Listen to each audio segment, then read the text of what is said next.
আসসালামু আলাইকুম প্রিয় সপ্তম শ্রেণীর শিক্ষার্থীরা, তোমাদের বার্ষিক পরীক্ষার জন্য বোর্ড থেকে বাংলা বিষয়ের জন্য যে নমুনা প্রশ্নটি দেওয়া হয়েছে, আমরা এখন সেই প্রশ্নটির উত্তরগুলো দেখব। শিক্ষার্থীরা, প্রথমে তোমাদের পরীক্ষায় 15টি এমসিকিউ থাকবে। সেই 15টি এমসিকিউর উত্তর তোমাকে লিখতে হবে। শিক্ষার্থীরা, চলো আমরা তাহলে সেই উত্তরগুলো দেখে নিই।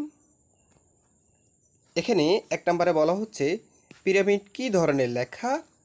এখানে এটার উত্তর হবে খ, বিবরণমূলক লেখা। এখানে এটার উত্তর হবে খ।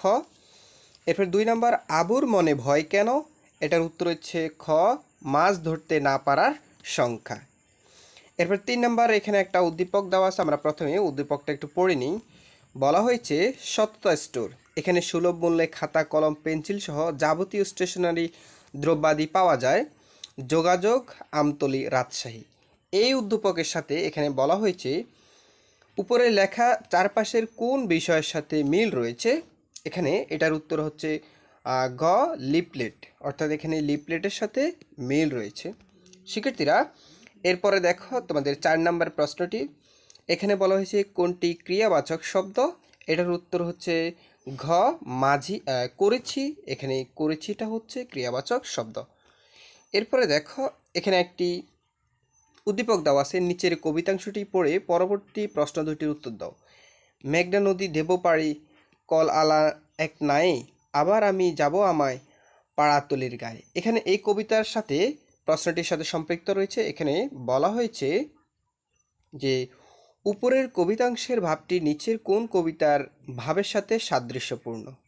শিক্ষার্থীরা, এখানে দেখো এটার উত্তর হচ্ছে খ, মাঝি। অর্থাৎ এখানে এটা হবে মাঝি। এরপরে 6 নাম্বারটা দেখো। এখানে বলা হয়েছে উপরের কবিতাংশের ভাবনার সাথে মিল রয়েছে যে চরণে, সেটা হচ্ছে ঘ, বড় হলে আমি হব খেয়াঘাটের মাঝি। ঠিক আছে, এই যে এখানে বড় হলে আমি হব, ঘ নাম্বার উত্তর। এরপরে দেখো 7 নাম্বারটা দেখো। 7 নাম্বারে বলা হয়েছে কোনটি অগস ধ্বনির উদাহরণ? এটা হচ্ছে ক, অর্থাৎ ত হচ্ছে অগস ধ্বনির উদাহরণ। কোনটি উপসর্গ সাধিত শব্দ? এখানে উত্তর হচ্ছে ঘ, সম্মান। সম্মানটা হচ্ছে উপসর্গ সাধিত শব্দ। এরপরে 9 নাম্বারটা দেখো, নিচের কোনটি জটিল বাক্যের উদাহরণ? নিচের কোনটি জটিল বাক্যের উদাহরণ? এখানে হচ্ছে এটার উত্তর হচ্ছে খ, যত দান করবে তত দান তত বেড়ে যাবে। এই যে যত দান করবে, এটার উত্তর হচ্ছে খ। শিক্ষার্থীরা, এরপরে 10 নাম্বারটা দেখো। আমার মায়ের সোনার নোলক হারিয়ে গেল বলতে কবি কি বুঝিয়েছেন? এখানে এখানে হারিয়ে গেছে বলতে এটা কবি কি বুঝিয়েছেন? কবি বুঝিয়েছেন হারানোর ঐতিহ্য। অর্থাৎ এখানে এটার উত্তর হবে ক।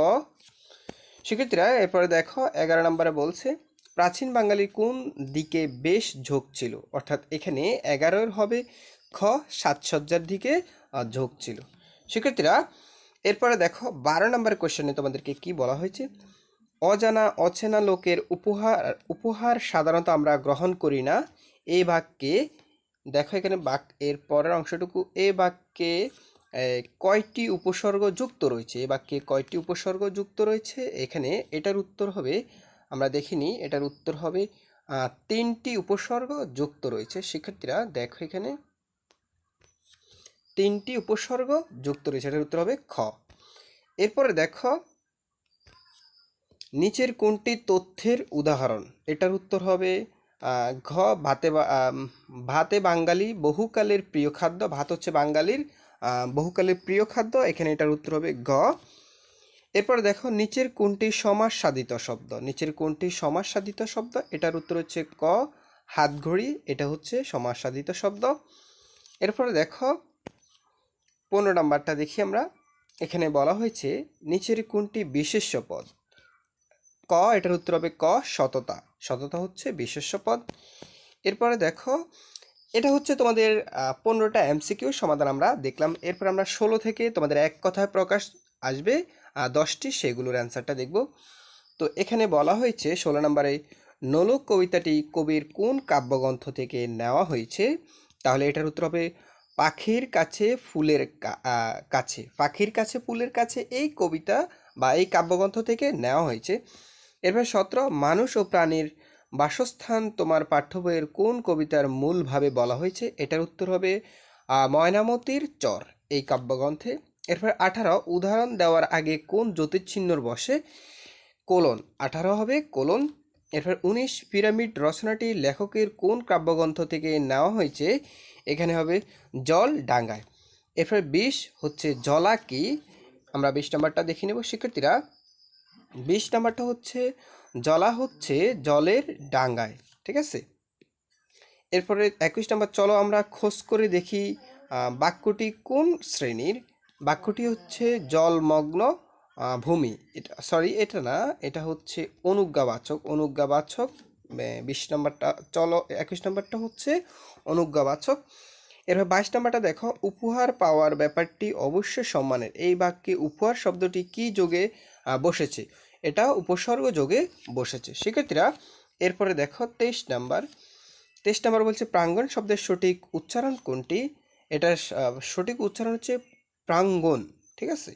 এরপরে দেখো 24 কবিতায় ছোট ছোট অংশকে কি বলে? কবিতার ছোট ছোট অংশকে বলা হয় স্তবক।